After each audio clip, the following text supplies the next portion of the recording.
Welcome, everybody. Thanks for waiting. This is the sixth. We've had 6 subcommittee hearings, and this is the 3rd roundtable. And it's pretty clear that we know that 21st century cures, in fact, will affect every family, everyone. And that's why it's so important that we take the time to listen and to figure out what we need to do to really make a difference. Every patient is different. And we know that there is technology available to treat at the molecular levels where we didn't have that before. And that's what this roundtable is all about, for us to learn a little bit more and to figure out what we need to do. We have a very distinguished group of panelists here. Jeff Shuren from the FDA, who's been at each of our 3 Cures roundtables. Rich Masecki, may have pronounced it wrong, from FDA. Louis D. Gennaro from the Leukemia and Lymphoma Society. Andrew Futrell, a doctor from MD Anderson. Susan Haga from Duke University Health System. Sean Bowen from Genentech. Franklin Cockrell from the Mayo Clinic. Patrick O'Gara from the American College of Cardiology. Patrick Grudy from Abbott Molecular. Edward Abrams from the Personalized Medicine Coalition, Martin Naley from Apple Tree Partners, and Laura Kuntz from the Ovarian Cancer Society. Welcome. We look forward to this discussion. I'm going to let my colleague and partner here, Diana DeGette from Colorado, help lead the discussion. I also just want to say, too, for those that are either watching or certainly in the audience, we have gotten, I'm not kidding, thousands of comments by utilizing our website, cures@mail.house.gov. And I can assure you that this is a big priority, not only for Diane and me, but also for our leadership and for the country. And we appreciate your time this morning. Again, I apologize, I'm a few minutes late, and I yield to my friend Diana DeGette. Thank you so much, Mr. Chairman, and welcome to all of the participants today. We're really happy to be engaging in these discussions. And we've had wonderful, wonderful roundtables, hearings, and information on our website and from the white papers. This roundtable, as Fred said, marks the 5th event in July alone. These forums have already proven to have the potential to positively impact biomedical research and innovation. Today, the experts here are from really across the spectrum and will discuss the concept of personalized medicine, or what some also call precision medicine. We're going to hear from important communities in this field: the patient perspective, academic research, the administration, and representatives from the laboratory and diagnostic space. We know that many advancements in science and technology have been made that can lead to also more successful developments and treatments and cures. We're also seeing that as we learn more about the science, we can target potential treatments and cures more effectively on impacted populations. I'm eager to learn from the participants today what this type of medicine, personalized medicine, means to them, their organization, their industry, and their community. And so to that end, Fred has tasked me to pose a series of questions to the group.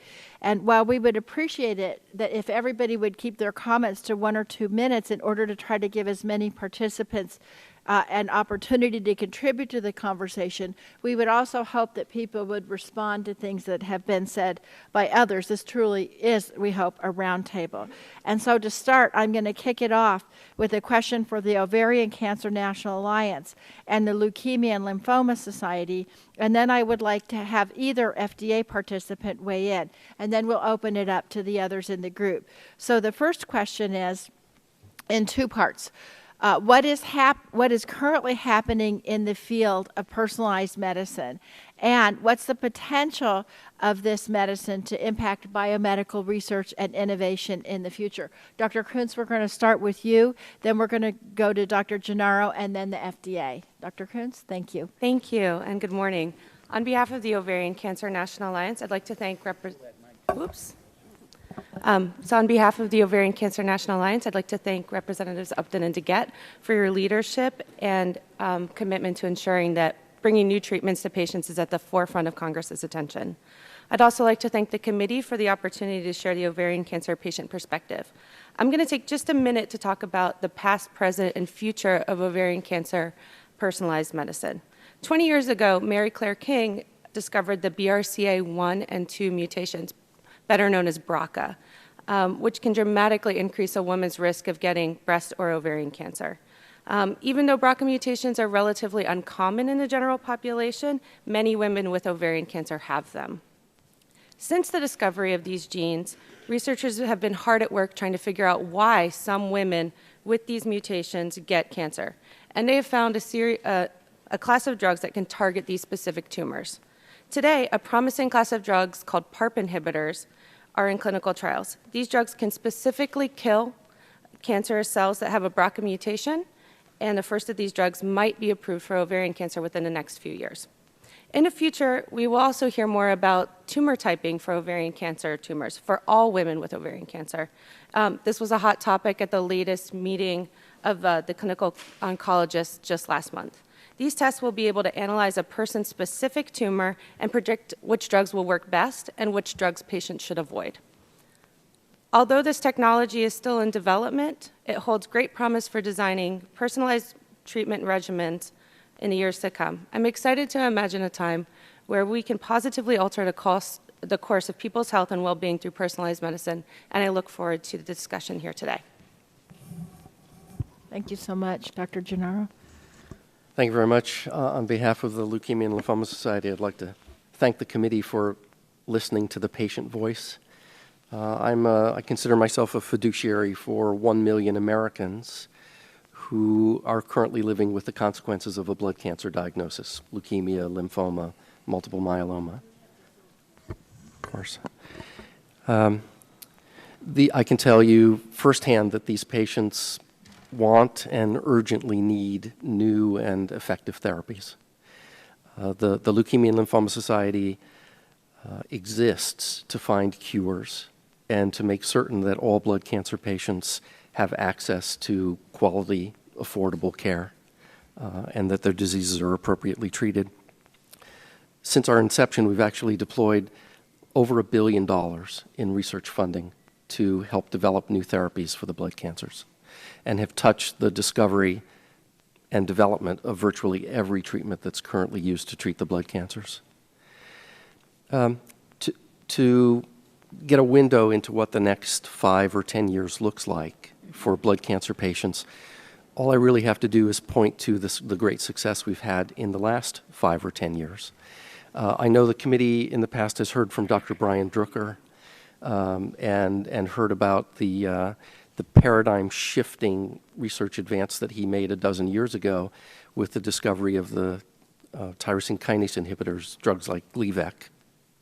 The Leukemia and Lymphoma Society was partnered with Dr. Drucker and funded his research during that period of time. And what I can tell you that research and that class of products has done for the patient is take a disease that was invariably fatal. Patients had about a 3-year life expectancy, and turned it into a chronic condition managed at home by the patient taking 2 pills a day. These patients are now remain productive members of society for a long period of time.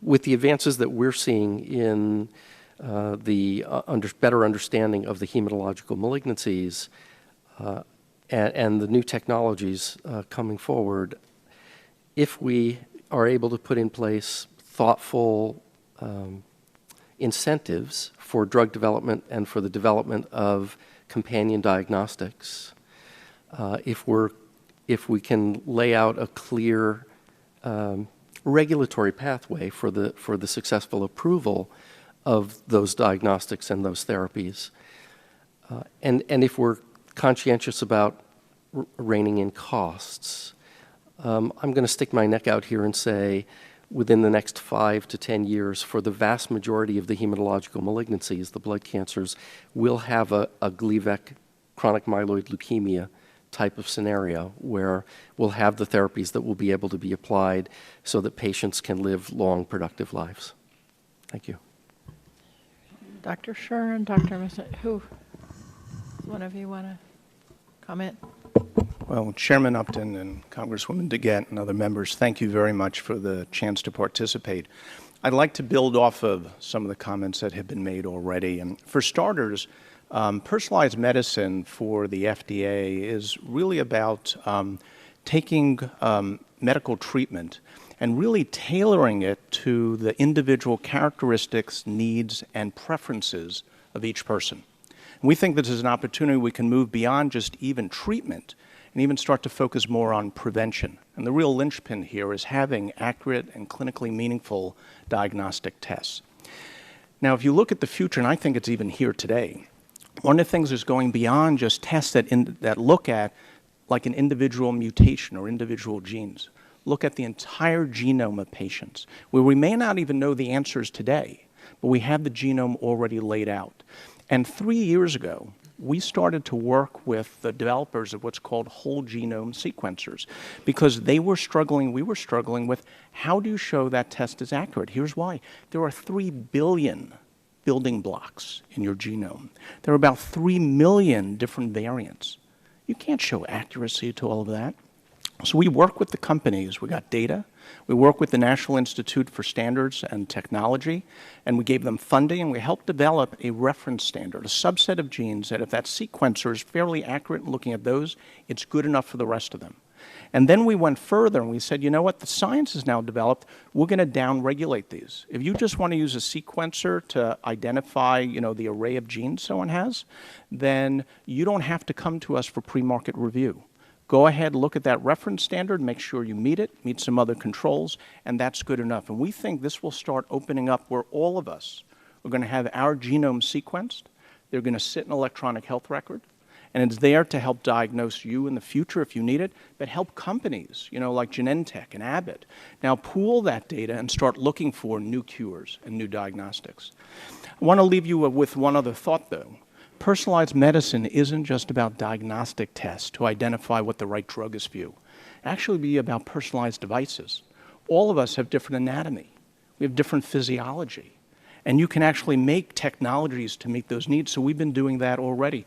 We've approved a repair for abdominal aortic aneurysms that can be tailored to your unique anatomy. Software that can actually look at your brain waves to predict an individual's response to psychotropic drugs. And finally, something called 3D printing. This is happening today. This is the future. So the way you normally make a device is not to grumble. You take a material and you sculpt from it. You destruct it, if you will. Well, the future is 3D printing, where you actually construct it. You liquefy it. You build it up. If anyone ever saw the movie Darkman, and they took an image, Liam Neeson takes an image of different people's faces, and he makes liquid skin. And he puts it on, he can look just like them. Well, guess what? That's 3D printing, and that's here today. But when you make it that way, it changes the characteristics. It fails in different ways. So our labs are actually studying this, giving it back to innovators so they can make better products with 3D printing and now tailor it to your anatomy. We've even approved such products today. Let's open it up now to our other scholars here, and I guess following up on what our witnesses have already talked about. What are some of the barriers that we're seeing to really capitalizing on this really important and emerging field of personalized medicine? Dr. Arcara? Well, thank you very much. I'm here representing the American College of Cardiology, which is a professional organization of nearly 50,000 cardiovascular clinicians. But I also happen to be a clinical cardiologist in an academic medical center at Brigham and Women's Hospital in Harvard, where a lot of this research has been ongoing for many years. There is an enormous gap between the science and its application at the point of care. Personally, I don't think that the science will hold us back. I think that it's very important for us to focus as a community of caregivers interested in the health outcomes of our patients, how we are going to educate clinicians and educate patients and families about the power of this technology and how it will impact our ability to identify various traits that over the course of decades, in combination with environmental factors, will lead to disease. Cardiovascular medicine is decades behind oncology with respect to being able to identify single gene defects that could be the targets for small molecules. But nevertheless, cardiovascular disease and stroke are the two major killers of men and women in the United States. We deal with chronic diseases more often than we deal with single gene defects. We have made enormous strides identifying single gene defects that result in heart failure and in sudden cardiac death risk in very small numbers of patients. But we have an enormous universe of Americans who are at risk for the development of cardiovascular disease in only small measure related to their genome or to their genetic variants. So how do we place this kind of technology in context, and how do we make it real and usable at the point of care? And I think that the average clinician is light years removed from the potential applicability of this science. It's a very important transition that we're going to have to make. If I get a genome-wide analysis as part of a research study in which I have encouraged one of my patients to join, they come back to me with a question saying, I know you're just a cardiologist, but what does this mean if I have a 2% risk of developing a cerebellar disorder over the course of the next 2 years? And it's not enough for me to say, I don't know. And it's not enough for me to say, you should go see a genetic counselor, because they're looking for the answers to me and the relationship that we've had over several decades. So I think that this is an extraordinarily important and very exciting inflection point, but we cannot forget the educational piece and the shared decision-making that has to be part and parcel of how we're going to get this out. May.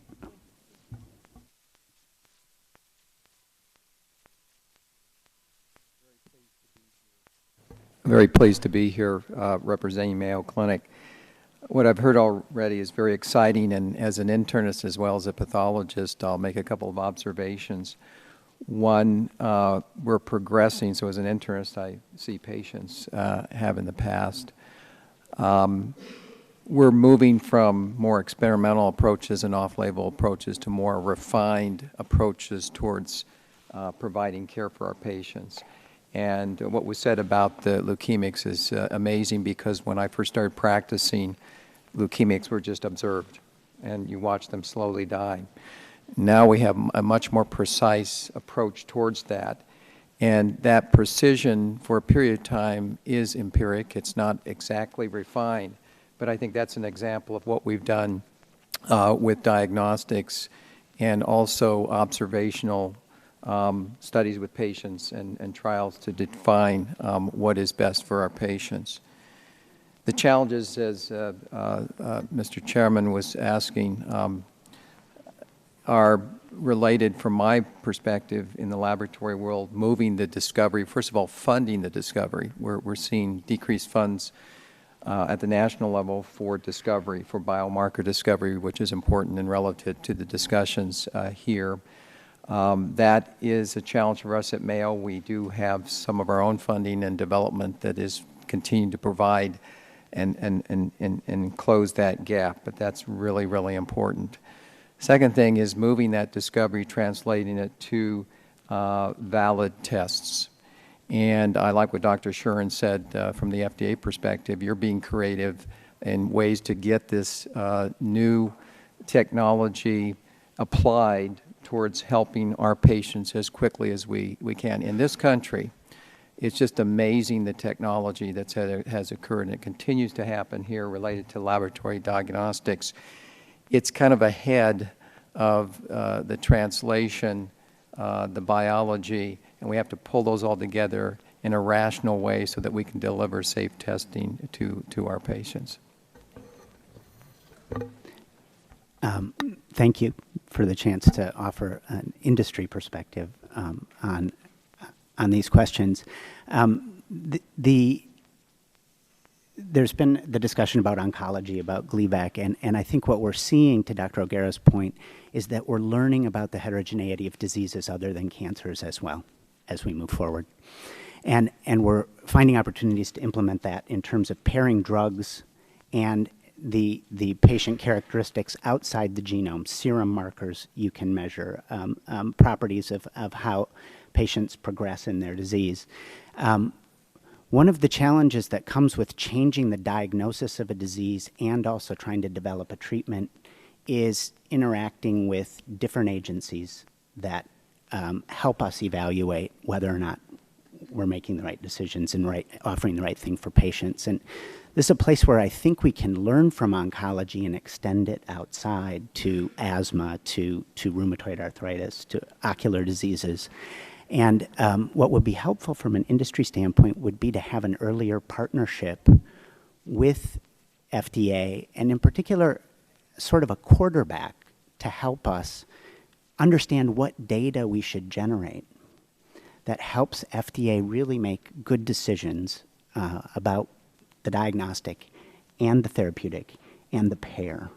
And by early, we've talked internally about at the time of filing, but I'd even like to see it earlier, like end of phase 2, so that we can really talk about what data we generate that helps regulators make good decisions.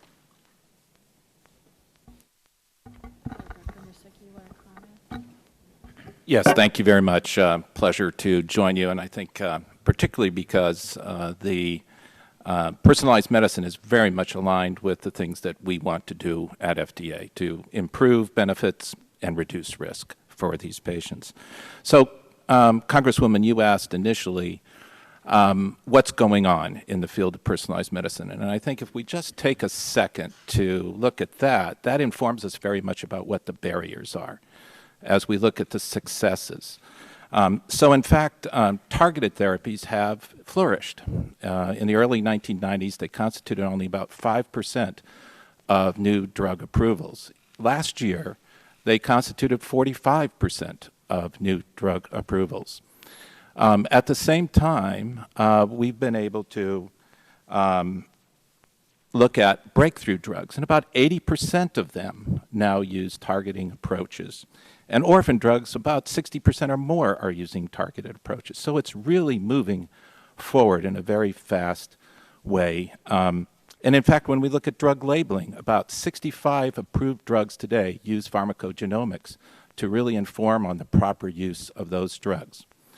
Now, where has this mostly occurred? This has mostly occurred in the area of oncology and antivirals.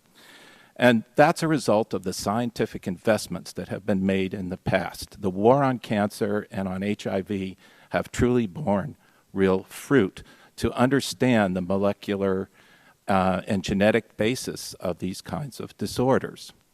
So in fact, it's critical to understand that it is the science that's driving this to a very large degree. When the science is there, the approvals are there, both on the side of the diagnostics as well as on the side of the drugs themselves. In fact, for every drug, 13 drugs now that we've had experience with, all of those drugs have actually been approved within PDUFA and MDUFA goals, or even faster. In fact, most of the time faster.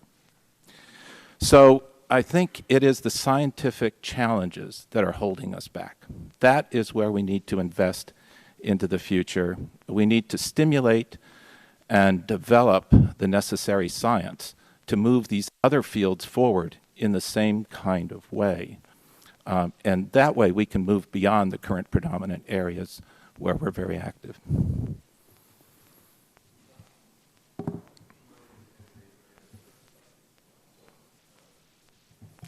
Edward Abrahams, I'm president of the Personalized Medicine Coalition. We represent over 230 stakeholders with an interest in advancing this paradigm called personalized medicine, which, as we heard, is so exciting today.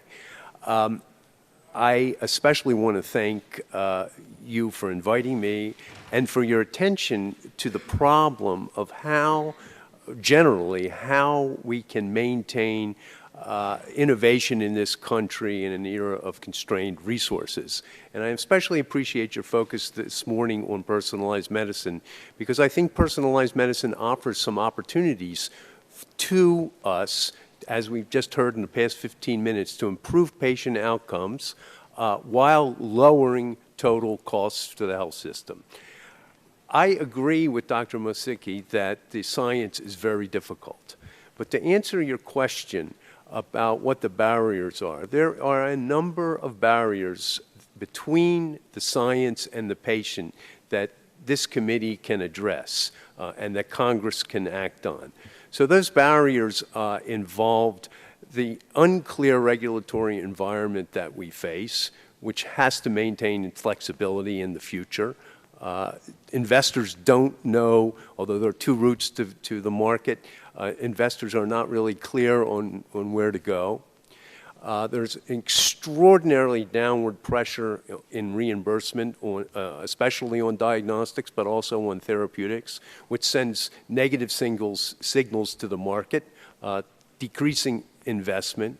And finally, there could and should be, in my view, incentives from the Congress for things like patent extension, data exclusivity, that would tell manufacturers that personalized medicine, as difficult it is, because, as was noted, the science is difficult, we need to invest in this because it's going to benefit patients, and equally importantly, it's going to benefit our health system because it's going to introduce rationality and efficiency into the system. And I think that's very important, and we shouldn't take our eyes off that particular ball. I would concur with much of what's been said here all morning. I'd also like to add that in my more than 30 years experience in the diagnostics field, I can honestly tell you I've never been more excited than I am today. We're saving lives. We're equipping our scientists with tools that are unlike those that many of us grew up with. And I really think one of the challenges that we face is that we think this is happening quickly, but I can assure you that the pace at which these developments occur is only going to accelerate from here. So I certainly agree we need to fund the basic research. We also need to fund the education that it's going to take to train the young scientists that I think are really going to help us deliver the true promise of personalized medicine. I think as excited as we get about the breakthroughs that we've had, I think it's clear we're only scratching the surface. And clearly one of the challenges we will have is as we develop these large volumes of data and we try to integrate it and understand what it means and validate that so that we understand from a clinical perspective how we can really use that data to manage patients, that will become increasingly challenging as we go forward.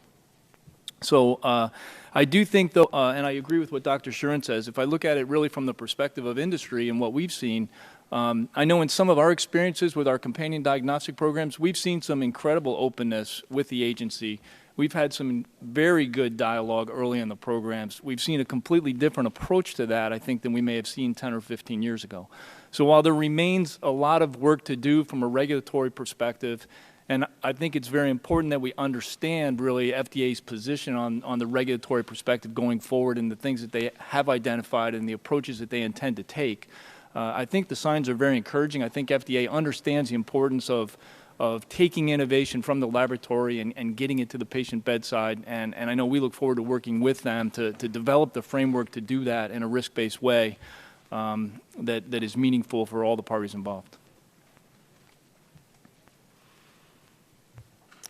Thank you for the invitation to participate today. I'm from the Duke Center for Personalized and Precision Medicine, and we interact with a number of different medical specialties. Sitting outside of one specialty, we've interacted with cardiology, with primary care, with cardiology, and to echo some of the comments already said, that there is a gap in education. One of the complaints that we get, and characterize it as a complaint from the providers, is we don't know how to discuss this technology with patients.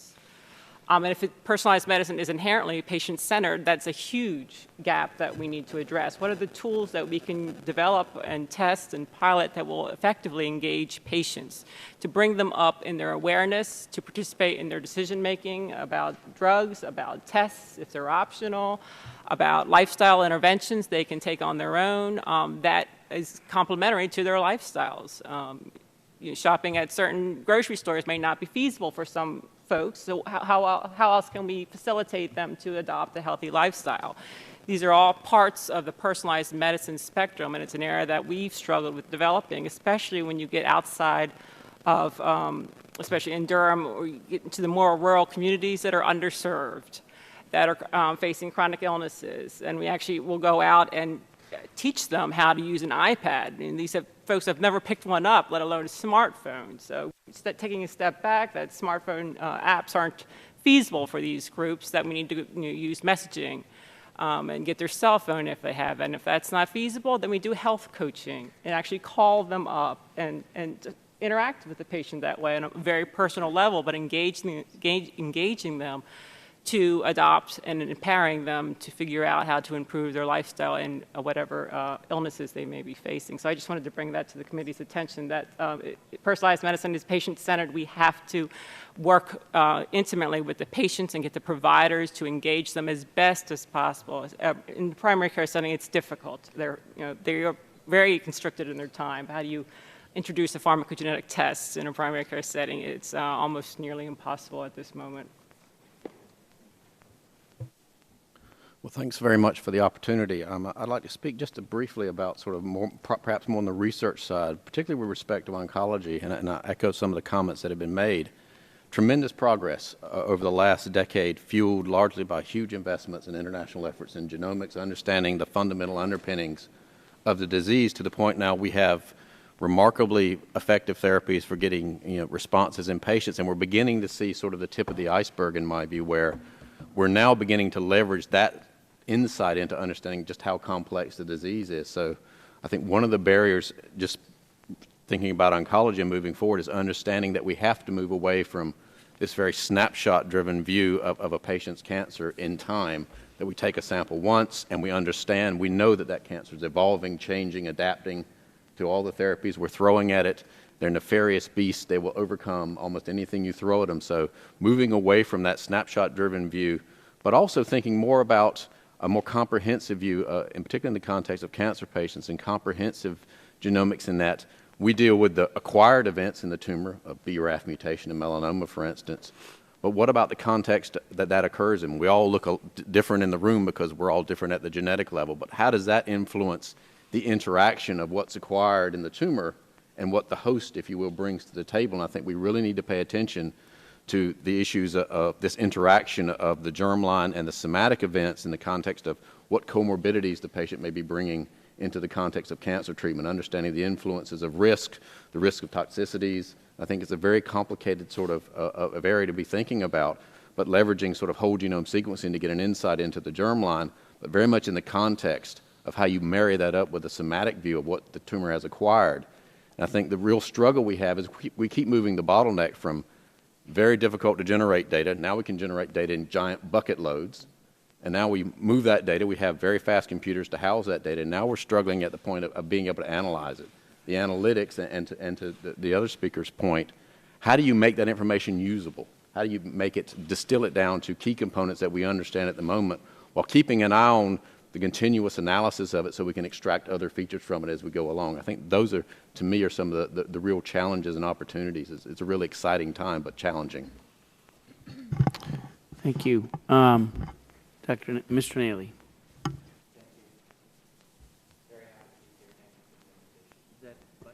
Okay, good. Very, very happy to be here. Thank you for the invitation.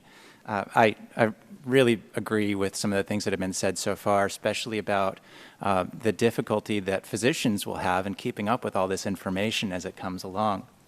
And in this era of personalized medicine, patients will become increasingly involved in that conversation, and they'll be learning together in some cases and exploring options together.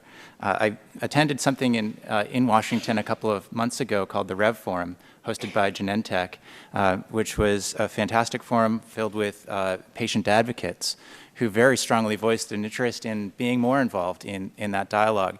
And knowing that it's increasingly difficult for physicians to learn it all and keep up with it, it will be increasingly unlikely that the physician will have all the answers. So my job at Appletree Partners, which is a healthcare investment firm, is to develop new incubation and investment opportunities in the field of genomic informatics. And as I thought about where we can make the biggest difference is in making information practical and accessible to patients and physicians so that they can work together with these complex genomic test findings. So I've created a company that's just getting started. It's called Cure Forward. And in that, we'll create a patient-centric community where patients can receive their molecular test results and use those constructively to see a personalized genomic encyclopedia, for instance, of their particular biomarkers that were found in their tumor. Or they can use those underlying test results to explore clinical trial options for themselves in conjunction with their patient as a shared workflow. We see that as an area to build on all of the science investment that's happened in this country and to really create a competitive new growing economy in the information and intellectual advances related to genomic findings in a way that also helps patients and their physicians address these complex medical issues. So I want to point out that clinical trials are the gold standard for demonstrating the health impact of new medical technologies. However, 85% of cancer patients are unaware that clinical trials are even an option. And there's a problem also with recruiting these complex personalized medicine trials in that 54% of clinical trial sites that are opened actually accrue 0 patients. And another 20% only get 1 or 2. And that's just not good enough. So there's a market inefficiency that's affecting the ability of new drugs to get to market in the first place.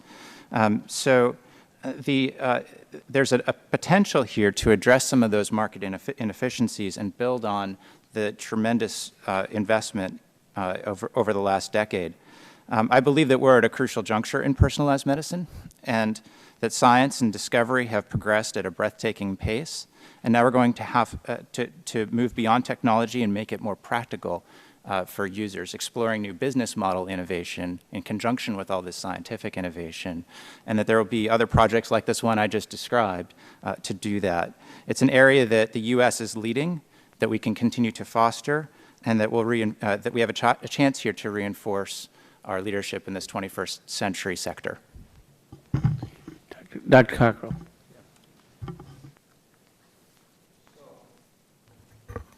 At Mayo Clinic, we're one of the leading global providers of specialized testing and not only in the United States since we're global, but internationally.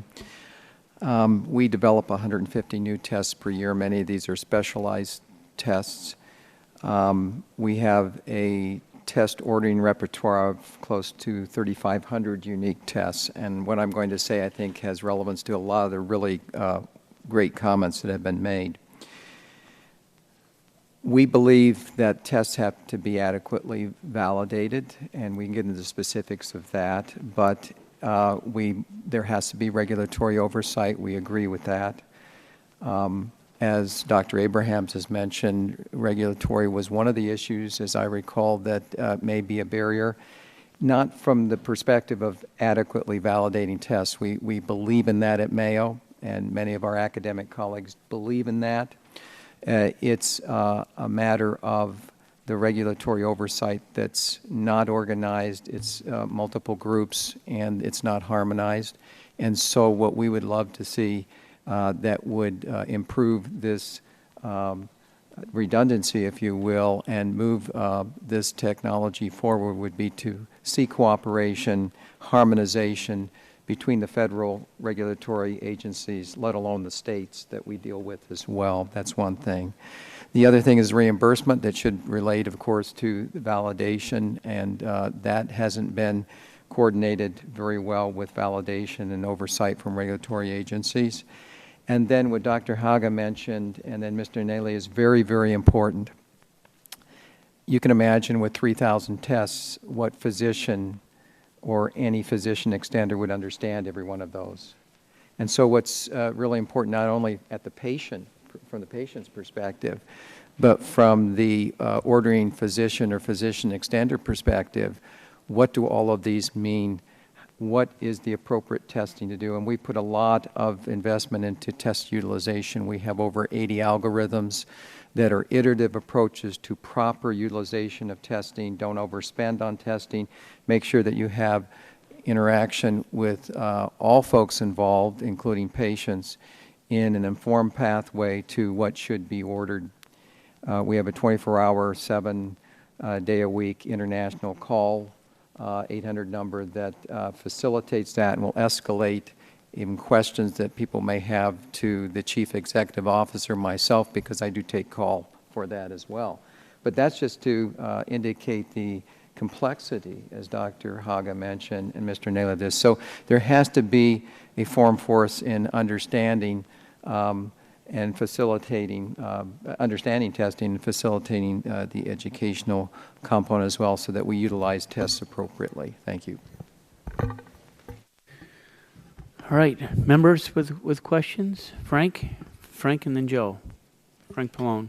Thank you.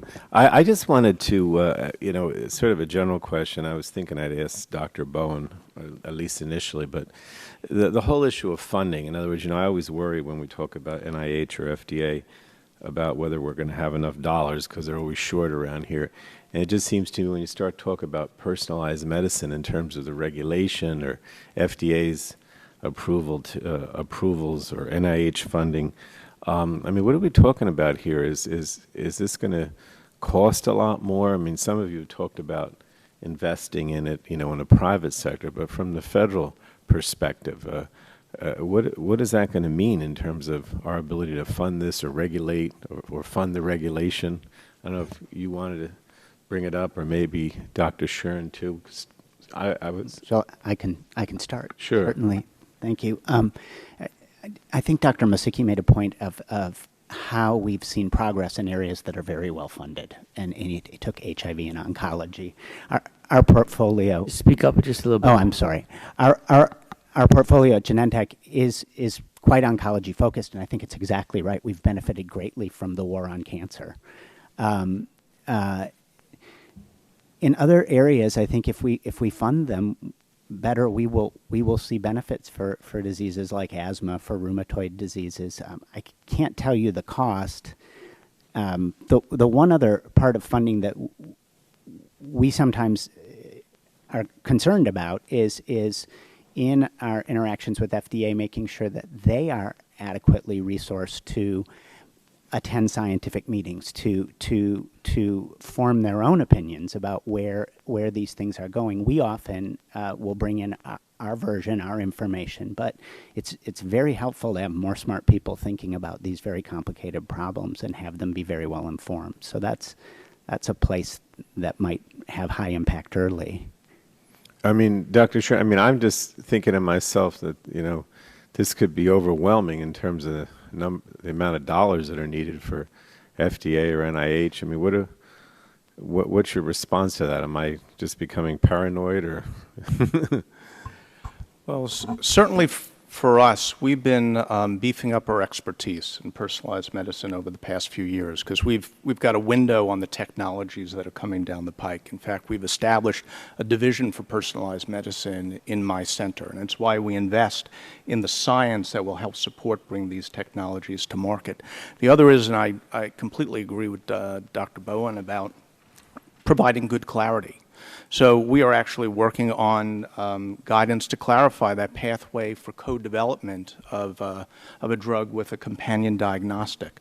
We agree we need to be involved early on. One of our struggles is sometimes companies come to us late in the game, particularly on the medical device, and we play catch-up. Now, we've always made time frames, and we beat time frames, but it's really hard if we're not engaged early on. I think one of the areas to think about beyond simply funding is making sure it's easy enough for us to collaborate, because we have to get together to be able to share expertise, share data, and there are sometimes limitations in our ability to do that. Your ability to even sometimes fund or provide support for some of our work is hampered by restrictions that we have in place. And so we need to think about how do we make those interactions maybe easier to have. And I think that could go a long way, because it maximizes the resources we already have in place. But in other words, and I don't want to monopolize, but the personalized medicine per se doesn't create a huge additional expense for the FDA in terms of its regulation or what it has to do. It doesn't necessarily mean you're talking huge amount of money. Well, you know, technology changes. I mean, I got to be honest with that, And as time goes on, we always try to make sure we have the right expertise in-house. And so we use our dollars wisely. And if there are needs for more, we go back and we talk to industry as part of the user fee reauthorization. I mean, we're sensitive to the fact that there are limited dollars that government can provide, for support. And we could always use more, but we work within, what we have, and we look for opportunities to sort of advance the science with what we have.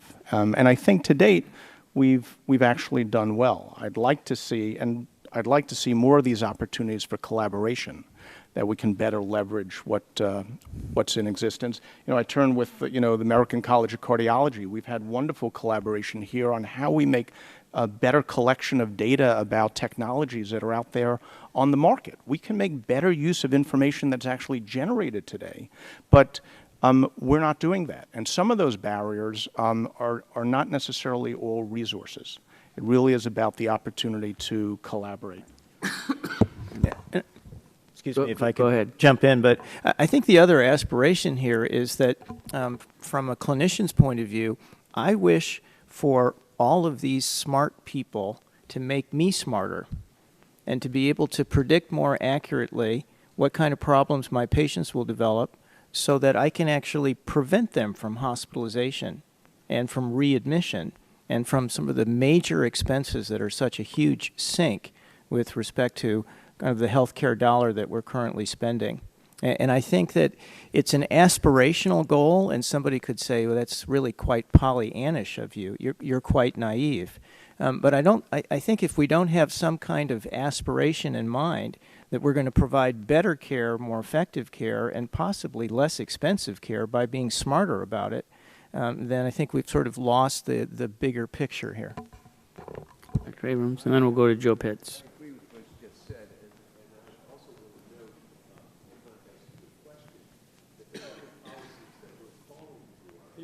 Yeah.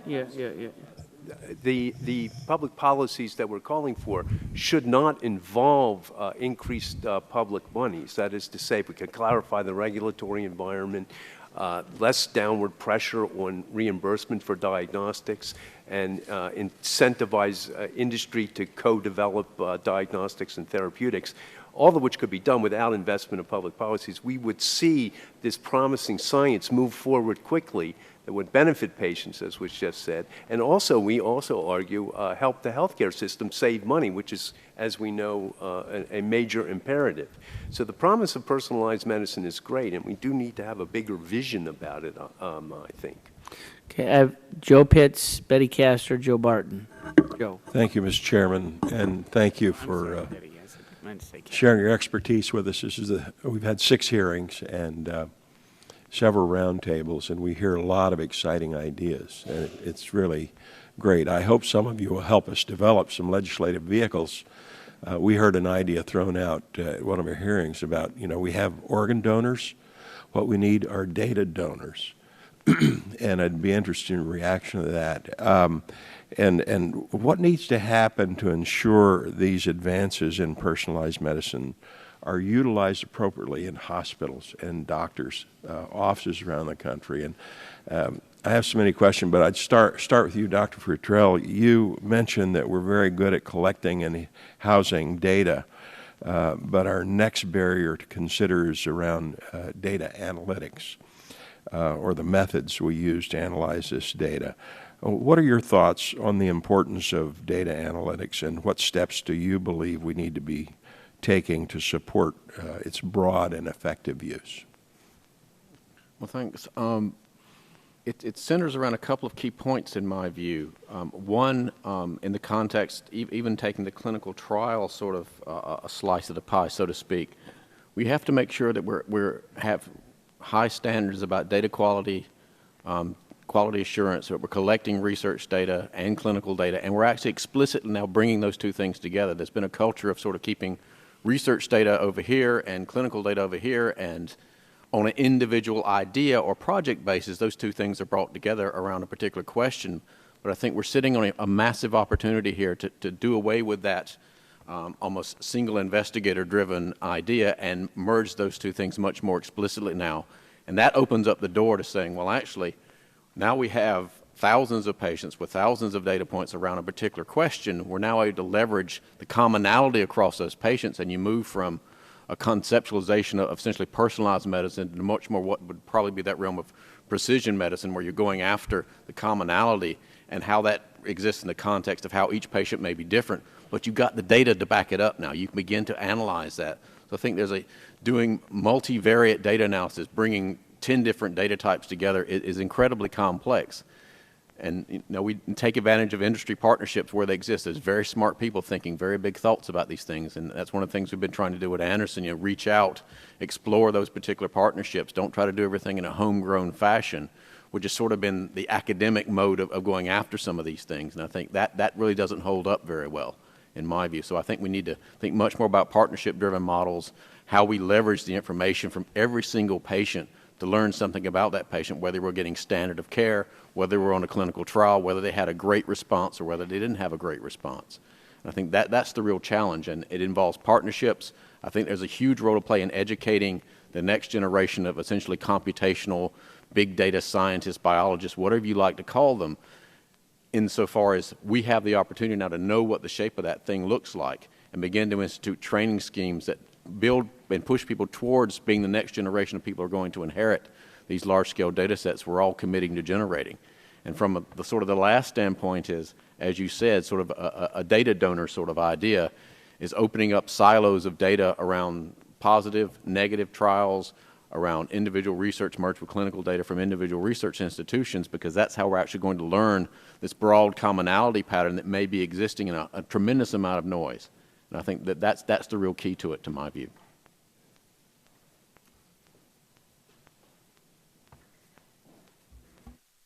Very much, all of you, for bringing your expertise to the table today. One of the most outstanding examples of personalized medicine I know of is back home in Florida at the Moffitt Cancer Center. Since the mapping of the human genome, they have begun gathering tissue samples and tumor samples for their, in essence, a bank to be able to build this large-scale database in partnership with many of the institutions here at the table, I believe, and have recently inked a new partnership with Ohio State as well. But this large accumulation of data on tumors and tissue, with the hopes that they will be able to develop the treatments and cures of the future. Now, last week, Dr. Woodcock paid a visit, and she said, gosh, we're really looking for ways to deal with the privacy issues and informed consent. And they have, in this area, they have really tackled that and have the patient consent early on computerized so that they then, if something else comes up with a clinical trial, it's not as complicated a process to go and recreate the wheel. They can go back to folks that they have in the data bank already, and I'd recommend that we connect Dr. Woodcock with that model and what's going on now. One of the things that folks at the Moffitt, Dr. Bill Dalton and others say is difficult is changing the mindset on the sharing of data and creating all these partnerships. That's what you were just talking about, because it used to be, gosh, you'd hold on tight to all of your data, right? And especially if you got a research grant, that was yours, that was proprietary.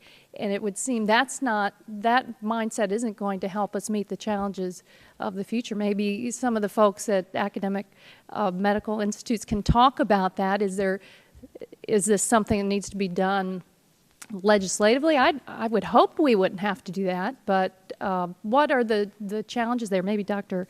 Haga, you can start, and others can weigh in on that.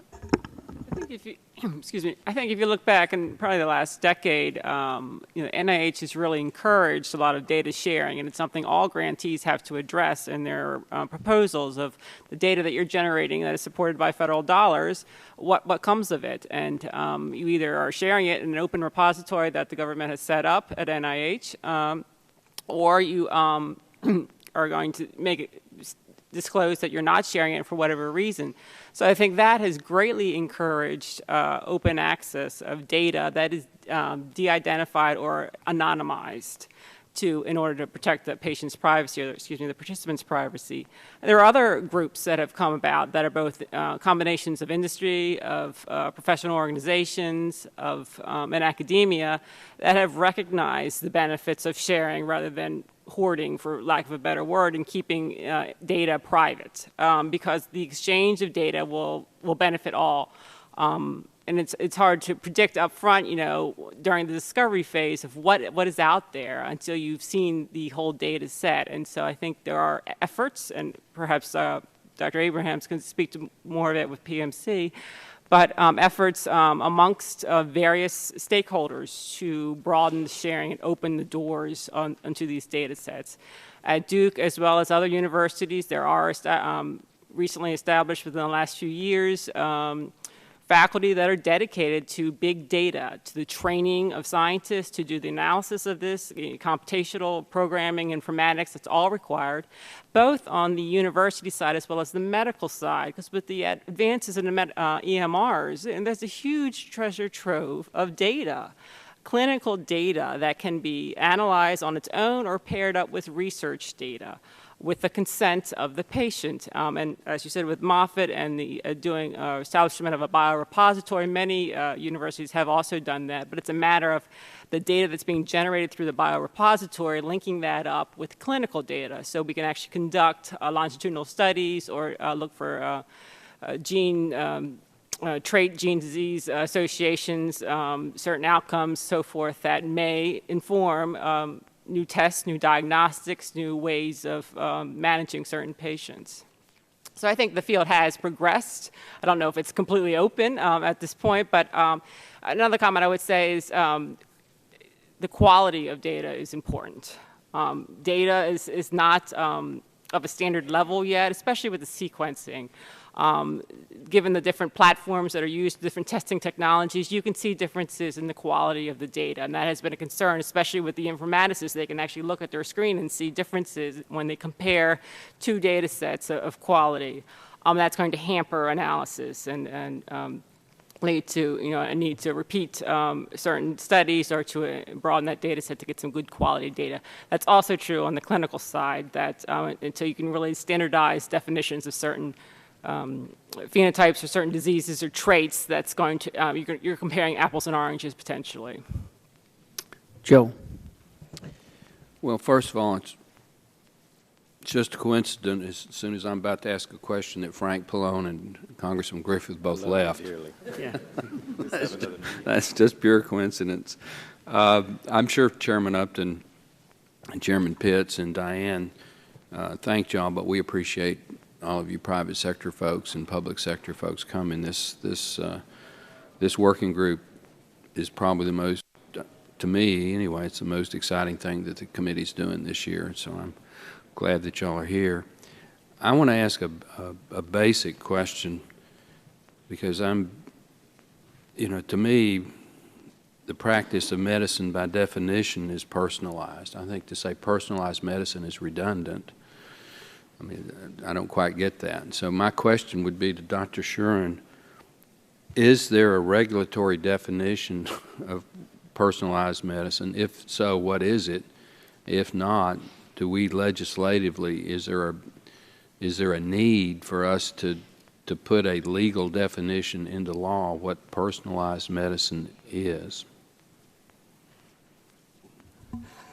Well, I don't know of a regulatory definition for personalized medicine, and certainly for FDA,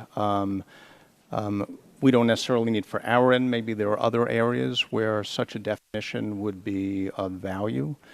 We look at I'll tell you from the device side, we look at the technology that's being used in that space for diagnosing patients and making sure that it is safe and effective. Do you have an accurate and clinically meaningful test? Because ultimately doctors and patients are relying on those results to make decisions. Companies are who are developing cures, are relying on the accuracy of that test for assuring that their drug is safe and effective. So when you have a companion diagnostic, you're really saying, look, this drug is safe and effective when used in this patient population as determined by this test. So if the test is wrong, we don't know that we have a good cure. out there. And that's really the big role that we've been playing, certainly on the diagnostic side. So I don't know we need, a firm definition for personalized medicine, at least from the standpoint of regulating technologies. But I can't speak within the broader context of this. There may be value in terms of the payment side, regarding privacy issues, maybe in those spaces. Well, was everything that we were practicing until 5 years ago not personalized? I mean, is the difference between regular medicine and personalized medicine? If I go see the doctor and he says take an aspirin, that's not personalized. But if I go see a doctor and he says we're going to develop a special chemical compound just for you, for your headache, so that is personalized. I mean, I'm just... Yeah, no, for the practice of medicine, when you deal with patients, I'm a physician too, you are dealing one-on-one. You are deciding what will best meet, and with the patient deciding what will best meet their needs. Here, when we talk about personalized medicine in terms of the science is, can we also better target that we actually have the treatments that will meet the needs of those patients? Because before we had treatments, and you know what, they knew they worked in a population, we don't know it would work in you.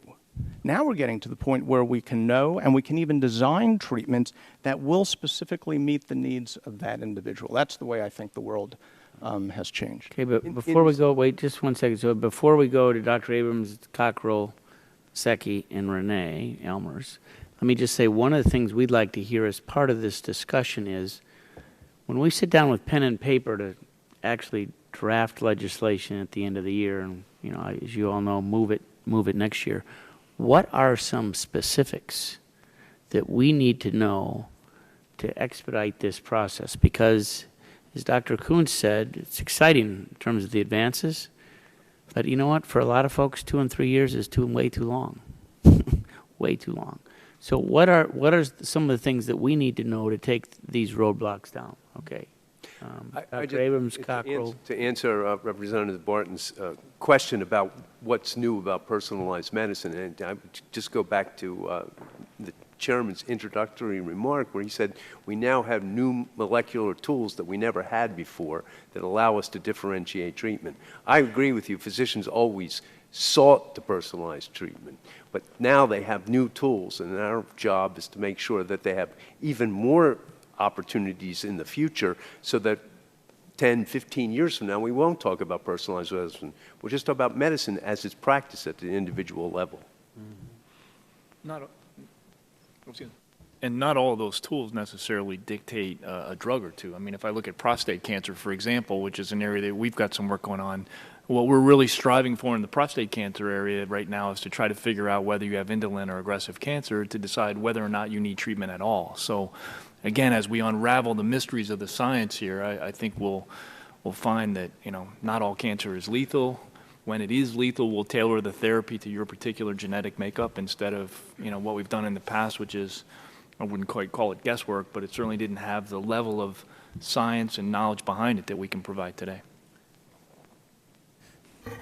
Representative Barton brings up a great point, and as a physician internist, when I first heard this term, I agreed exactly what you said. We've practiced personalized medicine for many years. Seeing a patient face-to-face is personalized. We've done antibiotic levels to assess how they metabolize their antibiotics. I mean, you can look at this for over many decades that we've done this.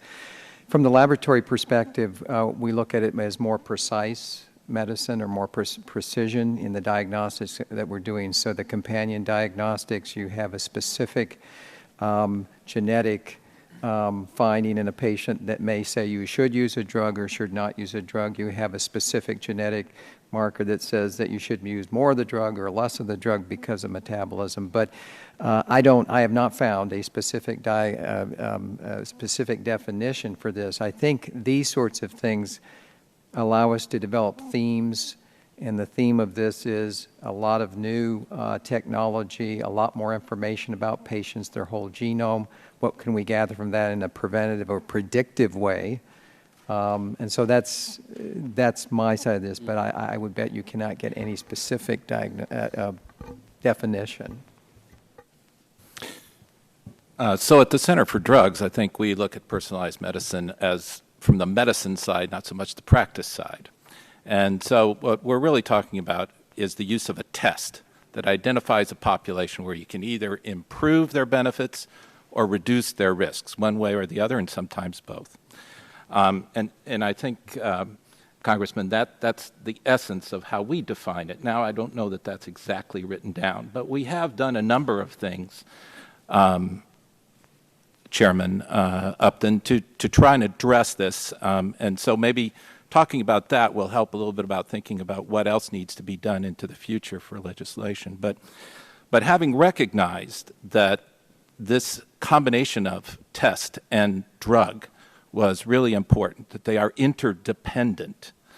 Back in 2004, the Critical Path Initiative was undertaken by FDA. And through this, a number of steps were taken to prepare to look at this combination of drug and test. For example, new staff positions were created, inter-center working groups between Jeff's center and the drugs and biologics centers. Drug development tools were created, such as biomarker qualification, which was a really important step in all of this. New pathways for engagement were created so that we can talk to sponsors outside of just a single area of a drug that's being developed by that sponsor on a broader kind of basis. And many new guidances, many of which try to define some of the aspects that we've been talking about, have been created and published. Also, we've gone forward with public meetings and collaborations, many of them public-private collaborations, which may touch on some of the funding necessary to achieve this outside of necessarily federal funding that has been able to begin to address this, such as the Biomarker Consortium, as a very important type of element. I have to say we've also benefited from now geographic co-location of our centers at White Oaks, which in fact has brought the centers together so that we can easily attend each other's meetings as we try to address these kinds of issues. And the smaller populations that result when you start targeting, as you get more and more personal in how you are defining this, have really required us to become much more flexible in approaching this. We've had to, for example, in using adaptive clinical trial designs or master protocols for lung and breast cancer that have been recently used, enrichment strategies that allow us to work with these small populations. So these are things that are already happening from a regulatory point of view. In fact, we've been even able to approve drugs now using single-arm open-label trials when it's really been appropriate to do so. So I don't know, as we think about the legislation, that you know, we need to keep in mind that these things are already in place and already happening and already being quite effective, I think, in moving the drugs through quickly.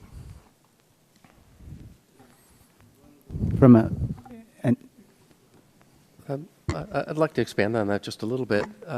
I mentioned a leukemia that we've had great success with, chronic myeloid leukemia, in the personalized medicine space. But let me talk for just a minute about a leukemia that we haven't had good success with, and that's acute myelogenous leukemia. So this disease will be newly diagnosed in close to 20,000 Americans this year. The treatments that are available are 30-year-old chemotherapies, and frankly, they don't work. We have an initiative underway at the Leukemia and Lymphoma Society called Beat AML. It's an attempt to really understand the disease better. We have deep genome sequencing underway in 900 patients, and we hope to understand what the driver mutations are. I think where this is leading us is to an understanding that it won't be as simple as CML. It won't be a single mutation that can be treated by a single drug. It'll be multiple driver mutations. And this is where I'm coming to my ask, really. Clearly, combinations of drugs will be important in treating cancer in the future. And the ability for the regulatory agency to work with the industry to co-test multiple drugs from different companies, for example, will be vitally important in finding out which combinations work appropriately, how they might work appropriately and be used to treat a more complicated leukemia like AML. So I think this is something I would put on the radar screen of the folks in the room. that looking for ways to incentivize the pharmaceutical and biotechnology industry to work together to create clinical trials that test agents together would be a very important thing in advancing new therapies in oncology. Thank you. I think to Dr. Mosicki's comments, I'm not sure what a legislative solution would be. What we see from an industry perspective are some excellent examples, particularly in oncology, of FDA looking at a particular situation, seeing it's unusual, a small subset of patients, a very, very acute unmet need, and finding ways to generate a data set that helps get a drug to patients, helps understand which patients are selected. The thing that we're seeing is it's moving outside of oncology now.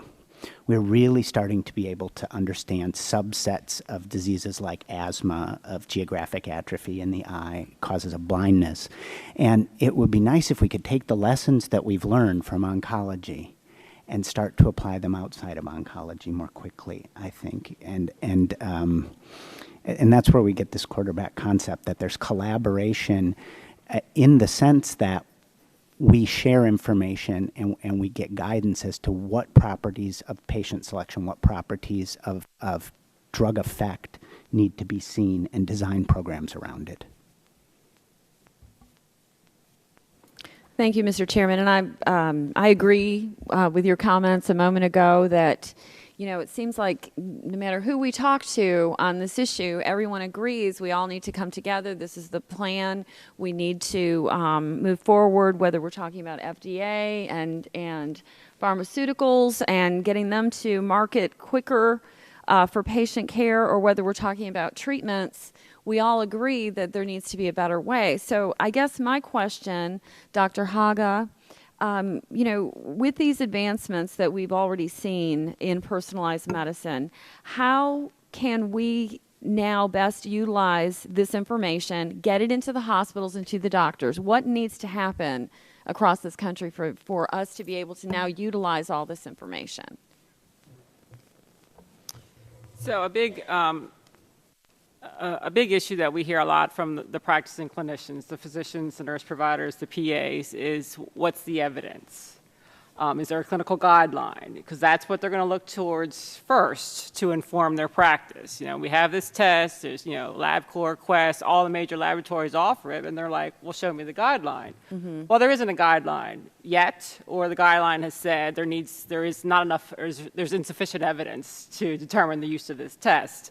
The drug label may or may not have been changed, and even if the drug label has been changed, there still may not be a clinical guideline. So I think physicians are kind of caught in the middle in that the technology is moving forward, the tests are there, the evidence is growing, but the clinical utility, as we refer to it, is not proven. It hasn't been demonstrated to be effective. I'm going to, even if the insurance provider for that patient covers the test, what am I to do with that information if I'm the physician? And then, concerns about liability, concerns of, this is, do I wait and see? Do I adjust the drug? It's just not clear enough for a number of physicians to jump on board. And there certainly are early adopters, and those are the groups that we've been working with that are generating the evidence that we all are waiting for to inform more routine implementation or broader implementation of these tests. But it's almost a little bit disjointed that different groups are moving at different rates, and it hasn't all come together for the end user, which is the treating provider and the patient. Right. And they're going to, hopefully, they'll have that discussion with the patient and say, there is this test. It's not 100% predictive, but nothing is. There's evidence it may be helpful. It's a genetic test, and then, there's something we could use. But, again, it's still very novel to a number of providers. And I think that's what I'm seeing on the front lines, especially with primary care, a little bit with cardiology, less so with oncology. Oncology is a very different group of providers, and they're very sophisticated, and the evidence is there, especially if it's a test that's co-developed with a drug. So it's an evidence gap. Dr. Abrams, and then. Representative Alvarez, yours is a great question. How do you get more of these products in the hands of physicians? And Dr. Hag is right. We have to develop the requisite levels of evidence, which can be expensive. But the other thing we need to do is to be willing to pay for them. If the products are not going to be reimbursed, then they're not going to be developed. And especially for diagnostics, that where it's not altogether clear what their value is. Right. And what we've been arguing all morning is their value is extraordinary, but they're not being developed at the pace we would like. So I guess my question, and certainly my husband is a general surgeon. In our clinical practice, we certainly ran across this issue when we're talking about breast cancer, for instance, and doing some of the testing. I can definitely verify that the process was so cumbersome and there was such uncertainty as to whether there would be reimbursement for a very expensive test. And we weren't able to help the patient to be able to, absorb the information that we were trying to relay to them. Although we could make the case for the importance of it, we were vulnerable in being able to say, this is a very important test for you, but this may come out of your pocket. And that, and many patients, as you know, cannot absorb that cost. So I guess my question then overall is, what's the answer? I mean, is it the public-private or physician more of a partnership between industry and our university systems or research and our doctors? And how can we put that together? What do we need to do as legislators to make that happen? Mr. Naley, I think you wanted to comment on that. Sure. And so thank you for that question. It's a really interesting one. I think one of the biggest challenges that personalized medicine introduces is access. And the first level of access is access to the test. Can the patient afford it? And especially knowing that their insurance may not cover it. And many patients with cancer, particularly, are more elderly, and so they're probably many of them are in the Medicare pool. And so can these patients access the test first off? And we all have the aspiration of these large data sets that we can learn from, but the data sets will be fueled by tests that are done in the course of clinical care. It can't be done through research study funding. I think that would just get very expensive for us. So there's that level. The next level is actually access to the therapies. So these tests sometimes may point to a therapeutic option that matches a genetic signature, but perhaps it's not it's not demonstrated to be effective yet in that particular indication. I think there's an opportunity for a public-private partnership around perhaps a pilot program, perhaps building on the Center for Medicare and Medicaid Innovation to establish a pool of targeted therapies that are available for these patients where they've exhausted the guidelines and where a test is pointing them towards a potential targeted therapy so that the patients can receive rapid access without having to go through lots of paperwork to establish N-of-1 type studies. And then for us to actively track the outcomes so that we can learn from that so that the next patient, it's less of a hurdle. And so there's an opportunity for active engagement, I think, through government investment and participation to overcome those access issues. There's one more kind of access, which is access to information. And there were some questions earlier about institutional silos and institutions hanging onto their data. I think if you asked a patient, they would say the data is their own, and it's up to them to decide if they want to share it. And the question of data donors was introduced earlier. I actually think we have to just give them more mechanisms to do that. And I think we're operating in a context right now where some good things are happening. Blue Button is one of those where patients can download their health information. Most of the health information that's available to them right now is claims data, which is kind of a reflection of what's happening in their health care.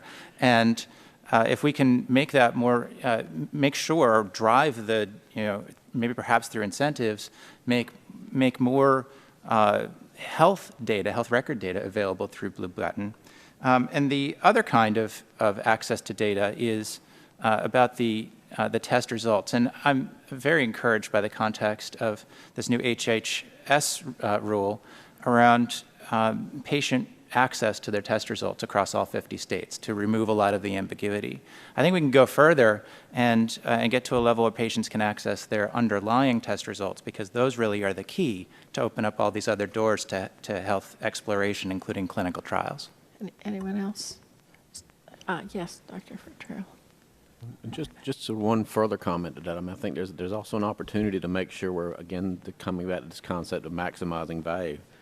Say in the early trial setting, to make sure that we're thinking creatively about ways to incentivize sort of correlative studies.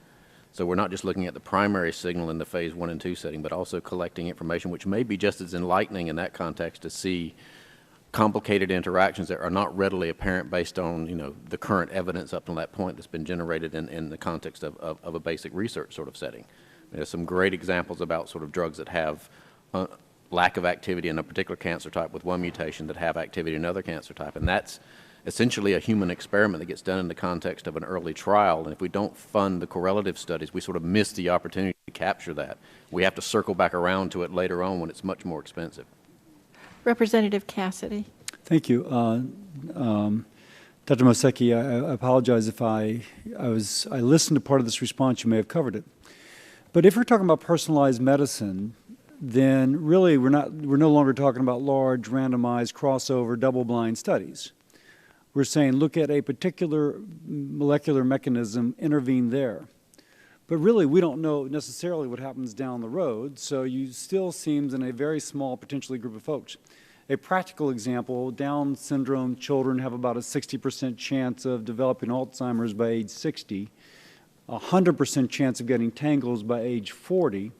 I could imagine an intervention that would somehow benefit the Down syndrome, but the criticism is this is Down syndrome. Inherently, they are a different genetic makeup than the non-Down syndrome population, so does a personalized drug for their Alzheimer's benefit others? Now, does the FDA have the latitude to, frankly, I didn't realize y'all are approving drugs now without double-blind studies, or a single-arm study. Do you have the latitude, or do you need legislative help, or it sounds too agile for a federal agency, frankly.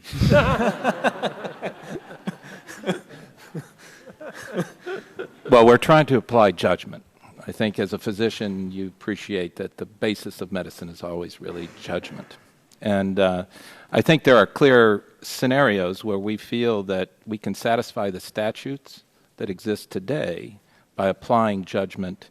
And if, for example, where we've used single-arm trials has usually been where the risk-benefit is quite clear. The treatment effect is very large and very different from any natural history. Or, in fact, these are patients with cancer who have failed every other therapy, and now 80% of them respond with a clear-cut objective measure. So give me something. So we don't need a double-blind trial. That makes sense. Now, let's go to something like Down syndrome or schizophrenia or something else. How would you envision that personalized medicine, because I just read a report, there's hundreds of mutations that may contribute to schizophrenia. So how would, I mean, if you've worked this out, if y'all have thought about this, if not, I accept that. How do you take something which is much more complex and which longitudinal studies are required? Well, I do think that it is the science again. It does come back to that science. And so when the science is so complex, it's very, very difficult. And I don't think we can say we have a ready-made pathway to apply. So it almost has to be on a case-by-case basis as you look at that particular scientific issue in question related to what a potential drug or biomarker could add to that particular. That seems, if you will, I hate to call it an Achilles heel, yes, but a personalized medicine, the Achilles heel seems to be for the rarer conditions or the more complex diseases or those with longer onset of illness. How do you overcome those barriers? And I ask that not just of you, but of you all, because that frankly seems unanswerable at this point. Well, I think in the end it's letting the science show us what is that personal key. You know, in all the examples that we've talked about, there have been a molecular key that we could tee off on that really allowed us to move forward, both from the clinical development effort, the diagnostic development effort, and ultimately the regulatory element. So we really have to sort through those complexities to find those personal keys. Now, if it's someone like type 1 diabetes, where it's thought to be an environmental trigger that goes into a genetic predisposition. If you never get the environmental trigger, maybe it never happens, sort of thing. You with me? This cries for some sort of key turning off the predisposition, but you follow. Yeah. Well, I think that isolating. Let's go back to Alzheimer's again. And I think that one of the promising areas right now around Alzheimer's is to try and really understand what those tangles mean. Right? How do they really predict whether you're going to get Alzheimer's disease? Are they really in the disease pathway? And do interventions that detangle the tangles, if you will, really, are they going to make a difference in the long run? Now, the problem has been that all the studies to date have sort of tried to intervene very late. And who knows if it wasn't just too late. So I think what's interesting going on right now is to turn to another genetic group now with familial Alzheimer's, who we know also that they're pretty much close to 100% chance of getting Alzheimer's. So, it's not like common Alzheimer's, but it will inform us, I think, tremendously about what the key might be for even many of those common problems. And Wait, perhaps the same is true in Downs. Dr. Cockrell wants to jump Yes, in please. here. It's like research rounds back at Mayo, very, very important questions. And Representative Upton asked about what are the barriers, and I think this discussion is very relevant. The question is, even as a practicing physician, we make choices all the time based somewhat on biology and a host of information that comes in. There's not any one laboratory test that always says this is what you need to do. Some get close to that, but not all. So to move this science forward in a safe way, I think we have to look at other ways of doing this, and some we've done it in the past. There's a fair amount of empiricism, but we're moving more towards precision. And the first step that you see when you start using things off-label, and physicians can use things off-label all the time. They have that liberty to do that. And with cancer, there's been a lot of, Can I ask you, though, off-label, it comes to mind, I know that there's a prostate drug, very expensive, not approved, only approved for if there is metastatic bone disease, so expensive that insurance companies will only pay for it on label. Everything we're talking about here, I imagine, being pricey. Yeah, and I'm thinking of tests off-label, too, because they're not cheap. And this goes back to what Representative Elmers was saying. But let me just go back to, if you will, please. So there's a biologic sense to some of this when you see targets in the genome that do respond to chemotherapy, for example, for other cancers that have gone through double-blind studies. They make biologic sense. So that's moving from an empiric sense to more of a, it makes sense. There's observational studies that we're starting to put a lot of those together with consortia. ASCO is doing this, is to look at off-label use of drugs that hasn't started yet, but I think it will be a great study to see what is the outcome of those patients. They're getting these based on biological markers that make biological sense to maybe try that drug in a desperate situation in a cancer patient who otherwise is relatively healthy and young, and we've all seen these folks that want to try other things, that is a little bit more precision in defining what might be useful instead of just throwing things at them. And then the double-blinded prospective studies, which even at this time, based on the clinical outcome and the clinical study folks that know this more than I do, that's the best way to determine outcome.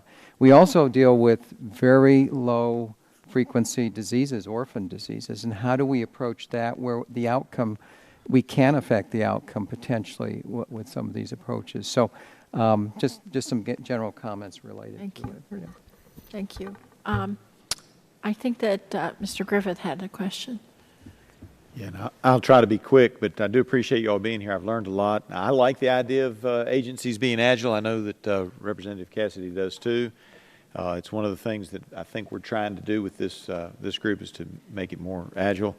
There's a lot of things going on out there. I've got a company in Virginia, not in my district, but they do all kinds of work where they do the screening of your blood, and they can tell you about heart issues and diabetes. And they've done apparently in a recent pilot with state government employees, 14% of patients move backward on the diabetes continuum.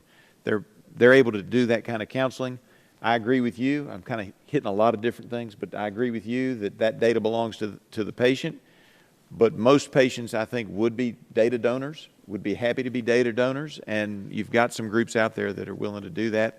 One of the problems that we have that you touched on, I think, Dr. Guerra, was, getting all the, and several have, but getting all the doctors to understand that this group that does that blood testing can do it for about the same as traditional lab testing, and yet they do a whole lot more because they have a new system of doing it. How do you get the docs there? And then probably the main question that I would have to throw in there is, we've heard about all the new diagnostic tools, the excitement that you've got, Dr. Grody. I share that excitement, keeping up with it all. Those tools are coming on. Technologies are driving this area. So what barriers, regulatory or otherwise, do we need to address? And I've touched on a couple of them, but what do you see that we need to address, and particularly think that we need to address, and things that we may not have touched on earlier in this hearing? And I'll open it up to anybody. Thanks, and thanks for those comments. I'd just like to resurrect some of the recommendations, specific recommendations made. One about harmonization across regulatory agencies so as to reduce duplication and length of time it takes in order to achieve approval. The second would be funding, funding not only to continue the science to which Dr. Mozicki and others have referred, but I would also advocate for funding for information science and how it is that we at the point of care can receive filtered, usable information by which to advise patients. There's a huge gap to which Dr. Futrial had also referred with respect to our ability to do analytics, but think about the outflow of the analytics to the patient through the physician or care provider. And if I could interrupt right there, I will say Dr. Burgess, who was here a few minutes ago, has a little bill in that would have CBO score when something that we're doing saves money. And that would actually, I think, help Dr. Shuren, because if suddenly something that we're doing saves money and you get to score it, that frees up, at least on paper, in the crazy way that Congress does money, it frees up some funding that we might be able to use somewhere else. Right. I'd also like to underscore the plea that these tests should be reimbursed. I'd also like for this group to begin to consider how care providers can be reimbursed for the counseling and advice that they must provide to patients and families, which is currently done off hours voluntarily with an inadequate data set. To the extent that patients are made apprehensive, information can be exchanged erroneously and mistakes can be made. Dr. Cockrell. I agree with what Dr. O'Gara said, and would just reemphasize that the redundancy of the regulations that we face in the lab industry is very costly, and we can see similar things being done by similar agencies. So the call is for, and this is a gap, and I think Representative Upton and Representative DeGette wanted this. What are the barriers? Let's try to harmonize the approach towards regulations with the idea that we all agree about analytical and clinical validation related to testing. That's very important. We want what's safe for our patients. We don't want to stifle innovation. And then going also back to what Dr. O'Gara said, the regulatory burden that we face is very costly, and we're not reimbursed for that. And so I think if we're going to have duplication in our efforts, that's part of the whole test requirement as far as what it costs. The other thing that is really important is, and we've heard this early in discussions, because we have, for example, at Mayo Medical Laboratories, 3,500 tests. So important to provide the education, the algorithms, the test ordering information, not only for the physician and the physician extenders, but as Dr. Haga said, also the patients. And we have a website that's readily accessible with a lot of information on it, but and people are very savvy at all levels, patients as well as looking at that information and then discussing that with their healthcare provider. In the laboratory, we have a number of genetic counselors, and we also have a number of pathologists, laboratory medicine people, board-certified molecular genetic pathologists. A little plug for the Association of Molecular Pathology, but that group is really focused on the promotion of this group of people that's so essential for interpretation of this data and discussing this data and what it means especially from some of the newer technology like next generation sequencing, with the healthcare provider who's ordering the tests and then trying to interpret them, and that is not currently reimbursable at the PhD level. There is a professional component for the MD level, but we have qualified PhDs too who can also do that. So pretty much repeating what was said. Thank you. Mr. Naley, and then. Thanks. Just building on those two comments, there's actually an industry that's taking shape around interpretive tools that help to automate and standardize the processes that the pathologists go through, so that the interpreting physician can receive that kind of information in a distilled and useful way, and so along the lines of reimbursing for those professional services, there's also a need to support that burgeoning industry and reimburse for its services, which right now the only economic mechanism for that is to bundle it into the cost of a test, which is also having difficulty getting reimbursed, and to provide some sort of a reimbursement loop for those new tools that are becoming available. Ms. Coons. Thank you. I'd like to take just a second to emphasize the need for patient safety in all of this. In ovarian cancer, we lack an early detection test. So many cases of ovarian cancer are caught late after the disease has progressed. We desperately need an early detection test and really support innovation. But we think that this needs to be balanced with patient safety and ensuring that tests are valid, reliable, safe, and effective. So a few years ago, unfortunately, we had an early detection test that was brought to market very quickly without ensuring that it was independently verified. It was called Ovasure, and it had a lot of false positives, meaning that women took this test, it told them they had ovarian cancer, and they went and had their ovaries removed, only to find out that after all the pathology came back, they didn't have ovarian cancer. So I just bring this example up to highlight the important need for ensuring that patient safety is kept in mind. It should go hand in hand with innovation. Doctor, thank you for that comment. Dr. Marczewski.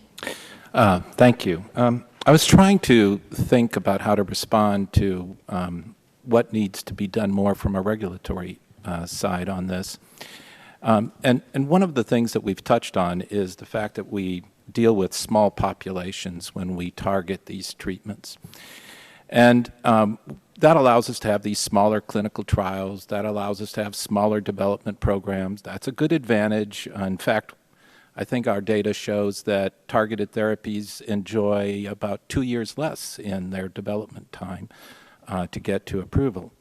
But from a regulatory point of view, it puts us often in a difficult position from the safety side. Because now we have a very small population of patients in which to determine safety. So rare events are not going to be probably detected, and so it creates a real uncertainty of risk for us.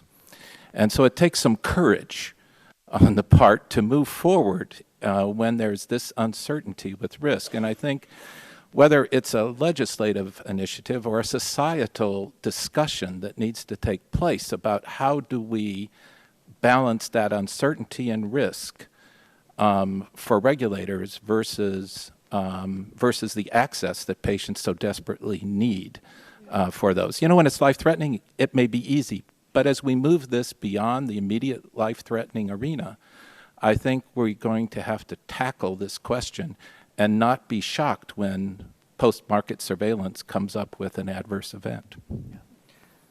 Let's see, Dr. Grudy. I would just add two things. One, I know we've talked a lot about oncology today, and that really is, I think, in general, the scope of personalized medicine as we generally think of it. But I'd also highlight the importance of the kind of genetic testing that's done in infectious disease, for example. And I think there's probably equally as exciting euphoria in HCV, for example, where we're not only talking about it being able to treat patients, but we're talking about being able to cure them based on the particular genetic profile of their strain of HIV or HCV. So I think that's very important. With respect to the regulatory framework, I think we've talked this morning about a lot of very positive things and a lot of the positive interactions that we've had with agencies like the FDA. I do think it's important, though, that there is additional guidance that we know that FDA has created that impacts a lot of the work that we're doing in this space, and I think it's important that we get a chance to see that guidance and a chance to comment on it and a chance to move that forward in a way that actually sort of, I'll say, takes a dark cloud that's kind of overhanging this industry right now with respect to what the future looks like and how we'll be able to work through the regulatory framework. We certainly support a regulatory framework. We believe it's important to make sure you understand the clinical validity and the usefulness of the test. And we also believe that it's important to do that without regard necessarily to, let's say, where that test is developed or where that test is manufactured, so that the patients really truly can benefit from the clinical utility of those tests. Dr. DeGennaro? Thank you. As with ovarian cancer, there is no early detection for the blood cancers. We know that this frequently, so patients present with full-blown disease and need to be treated very quickly. We also know, for example, that somewhere between 5 and 15% of lymphoma patients are actually misdiagnosed. And a subset of those patients then receive an inappropriate treatment. So diagnostics is equally important and incredibly important in the hematological malignancies as well. Dr. Mazicki and I were commenting before the session began about the number of new approvals of new drugs to treat the blood cancers that have happened recently. And these approvals have benefited from the breakthrough designation category that the FDA has allowed. As I listened to the conversation, I couldn't help but think that a similar kind of breakthrough designation for companion diagnostics might be helpful in aligning the timelines that it takes to develop a new therapy and a companion diagnostic alongside. Additional flexibility at the FDA for a risk-based approach to the approval of companion diagnostics might be beneficial as well. Thank you. Yes, Dr. Shuren. Yeah, no, and that's a very good point. I will say for these drugs that are coming through, breakthrough therapies, and they need a companion diagnostic, we've actually stayed with the breakthrough therapy timeframes. Yeah. So we've not held up any of the drugs that have come through. We have proposed recently a similar pathway for other kinds of devices, high-risk devices called expedited access, PMA, to also help facilitate those technologies coming to market. It's about early collaboration with the innovator and the opportunity to collect data we'd otherwise get pre-market, post-market, to make that kind of shift in a rational way going forward. And we think that can help as well. I will say the other piece, as I heard here too from Dr. Grudy and from others, is having that level playing field on who makes a test. And there is right now an inequity in terms of how we're treated, the medical device industry and the lab community. But the same token, what was raised here about the importance of anything being done being flexible, non-duplicative, and sort of tailoring this balance of patient safety and innovation is very important. Because on the one hand, as Dr. Kuhn said, there have been some tests and beyond Oversure that were made, and they turned out to be bad tests afterwards, and it led to people can get hurt as a result. And it went beyond just ovarian cancer. We talked about treatment for breast cancer or Lyme disease. People got treated with antibiotics who never needed antibiotics, and we raised the risk of antimicrobial resistance. But there's got to be a balance there, and we recognize that, and we're hopeful in the future we'll be able to provide that clarity and have that discussion, all of us, about what's a rational approach that doesn't impose unnecessary costs, that facilitates that innovation, but avoids those episodes where really patients were put unnecessarily at risk. Dr. Abrahams? I just wanted to add to many of the good ideas that we've already heard, that the committee should think about providing incentives for co-development if it actually wants to accelerate the development of personalized medicine. The diagnostic and pharmaceutical industries, as people around this table can tell you better than I, don't come together easily to produce medicines that are targeted at particular individuals. And the other thing that we could do is to have a better understanding of the value of personalized medicine, not only its quote-unquote cost. And I think that would be very important for the committee to ask IOM to study what the systemic costs and value of implementing personalized medicine regimens are. And these, by the way, are not inexpensive, those studies, but Congress could do that. Dr. Haga? I just wanted to raise engaging CMS, not just from a reimbursement perspective, but also an oversight perspective with their purview of running the CLIA program and overseeing the day-to-day operations of laboratories. Perhaps changes could be considered in prompting more efficient or effective reviews of new LDTs that are being offered in hospital labs or commercial laboratories, and engaging them, and partnering with the FDA and with the CDC as they already do, but perhaps enhancing some of those current oversight that would allow some flexibility, but also engage a third party to review the validity of these tests, at least from the analytical and clinical validity perspective, as well as payment for tests that are proven to be effective, and those that are under investigation, they certainly can play a role. Okay. Yes. I think it's been implied here, but I think it's worthwhile to make explicit the comments that were made about accessibility to testing. I think we all have a common view that using patient selection to get better benefit to patients and in some cases to reduce toxicity is valuable, but it only works if they have access to the test. Right.